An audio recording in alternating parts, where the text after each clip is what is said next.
Hello दोस्तों, तो अपनी ज्योग्राफी के प्रीमिक्स की शुरुआत करते हैं।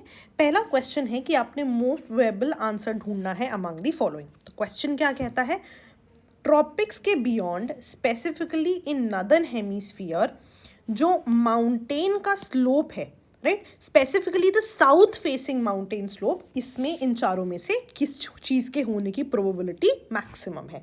क्या ये सनलाइट से ज़्यादा एक्सपोज होगा, क्या ये सनलाइट पे लेस एक्सपोज होगा, क्या यहाँ ज़्यादा रेनफॉल होगी या ज़्यादा यहाँ वॉल्केनिज्म होगा? ठीक है, तो 2 मिनट के लिए पॉज कीजिए, इस पूरा सिनारियो बनाने की कोशिश कीजिए and then we'll go to the answer.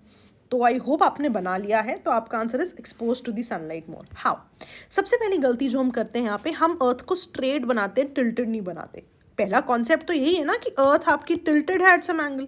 और दूसरा कॉन्सेप्ट यहाँ पे आपको क्या पता होना चाहिए कि सन की एपरेंट मूवमेंट तो है ही ट्रॉपिक ऑफ कैंसर और ट्रॉपिक ऑफ कैप्रिकॉर्न के बीच में, इसके बियॉन्ड तो सन जा ही नहीं रहा ना अपनी एपरेंट मूवमेंट में। तो हमेशा ही जो बियॉन्ड ट्रॉपिक्स रीजन है वहाँ सन की रेज हमेशा ही स्लांटिंग जाती है एट सम एंगल। अब नदर्न रीजन की बात कर रहे हैं, तो नदर्न रीजन पे अगर आप एक माउंटेन बनाते हो तो इसका जो सदर्न स्लोप है इस पे हमेशा ही वर्टिकल रेज रहेंगी, चाहे सन आ रहा है, चाहे सन नून में है या चाहे सन सनसेट में है, तीनों ही समय इस पे हमेशा ही सनलाइट होगी। इस वजह से ये जो है इट विल ऑलवेज या it will receive sunlight to the maximum extent, specifically the southern slope. अगर हम नदर्न स्लोप की बात करते हैं, डेफिनेटली वो तो है ही दूसरे एंगल में, दूसरी तरफ, तो वहां पे इतनी सनलाइट नहीं जाती। सिंपल, ठीक है।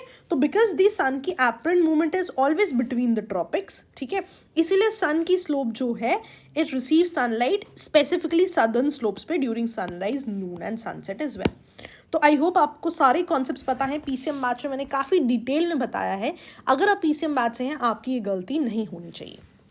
नेक्स्ट क्वेश्चन पे आते हैं। एनसीईआरटी बेस्ड क्वेश्चन है। एनसीईआरटी पे आपकी टर्म है ट्रांस ह्यूमन्स, इकोनॉमिक ज्योग्राफी में।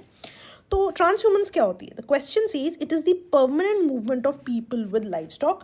दूसरा, इंडिया में Gujjars, Bakarwals, Gaddis and Bhotiyas are known for their transhumance. तो 2 मिनट के लिए पॉज कीजिए।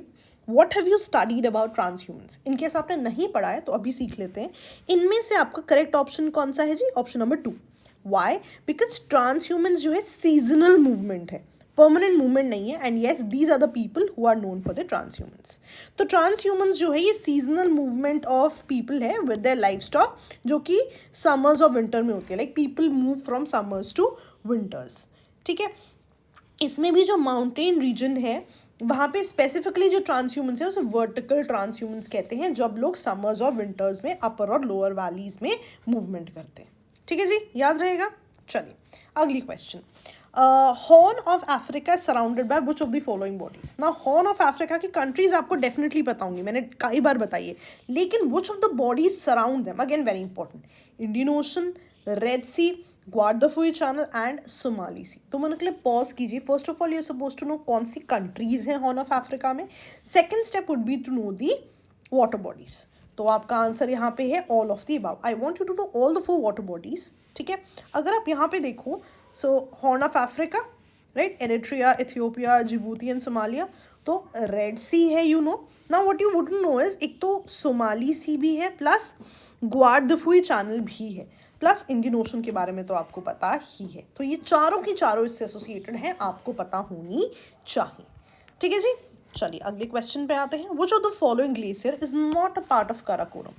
ग्लेशियर्स मैंने आपको पिछले हफ्ते भी बताया था, काफ़ी इंपॉर्टेंट है, right, because of the glacial outburst. ठीक है, मैंने आपको पिछली बार पूरा का पूरा मैकेनिज्म प्रीक्योर में भी समझाया था, ठीक है। तो 4 ग्लेशियर्स हैं, आप ये देखिए इनमें से कौन सा एसोसिएटेड है कराकोरम रेंज से? बियाफियो, सॉरी, एसोसिएटेड नहीं है कराकोरम रेंज से। बियाफियो, पिंडारी, हिस्पर एंड चोंगोलुंगमा। तो 2 मिनट के लिए पॉज कीजिए। Think about all the glaciers. If you have not studied, go back, study the glacier, come back and study. तो जो आपके बियाफो, हिस्पर एंड चोंगोलुंगमा है, ये तीनों ही कराकोरम के ग्लेशियर्स हैं। Only Pindari is associated with Uttarakhand, right. So ये बेसिकली कुमाऊं हिमालयाज का पार्ट है। तो ये चीज़ आपको पता होनी चाहिए। ठीक है जी। चलिए अगले क्वेश्चन पे आते हैं। Which of the following are the members of Indian Ocean Rim association?